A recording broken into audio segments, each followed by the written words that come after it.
There are several visual design elements in Where the Wild Things Are. The first element that I will be talking about is distance. If the pictures are further away, the reader feels detached. If the images are closer on the page, the more empathy we feel. Distance is portrayed in Where the Wild Things Are as well. In the cover image, our eyes are directly brought to the wild thing. The reader can clearly see the wild thing's human feet and his facial expression, which seems to be sleeping or dreaming. The wild thing is the biggest element on the cover, bringing our attention straight to it. The next element I will be discussing is framing. Framing helps the reader connect to the story better.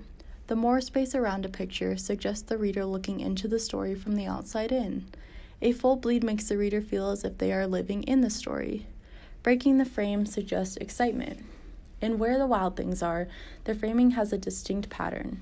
The framing starts out with small boxes surrounded by white space and show no sign of image breaking the frame. As readers, this is us looking from the outside in. We see no sign of image breaking the frame. We see Max's life through the lens of the story. As the story goes on, the lines of the framing begin to grow smaller and eventually disappear. This term is called a full bleed, a picture without framing, entirely illustration. As readers, this makes one feel as if they are living in Max's story. Instead of looking from the outside lens, it feels as if the reader is included within Max's journey with the wild things. Then, towards the end of the book, the framing comes back and the white space appears as Max is coming home and back into his normal room. The plants and trees break the frame in the story. This break shows a transition from Max in his room to Max in the wild. It shows Max's imagination when thinking about his room growing into a wild jungle. On the same page, I see that the moon implies negative space, the real subject of the image. Max returns home when the moon changes. This could imply that he wanted to come back to his room, the reality of his life. The next element I will be talking about is color. Warm colors move toward the reader, creating a warmer feeling. Cool colors move away from the reader, and brighter colors attract the eyes of the reader more often.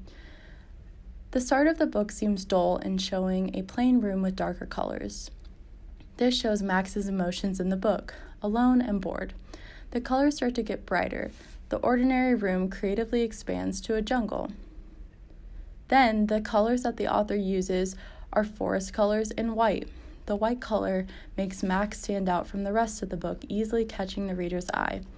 The next element I will be talking about is shape placement. Moving to the right means excitement and a sense of adventure. Moving to the left means coming back. And Where the Wild Things Are, Max takes on an adventure as he sails to the right and becomes the king of the wild things. This shows a different side of Max, imaginative, creative, excited, and happy. It gives him a sense of power where he feels better about his boredom and situation inside his ordinary room. He is free to be wild without restrictions. Another element we discovered is the passing of time, which is related to color. And Where the Wild Things Are, this is shown through the color of the sky and the shape of the moon.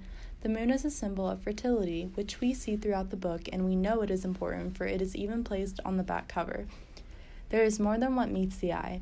This makes us believe that Max was never really free from his mother's presence and may have been a constant reminder that his mother loved him and eventually brought him to travel back home.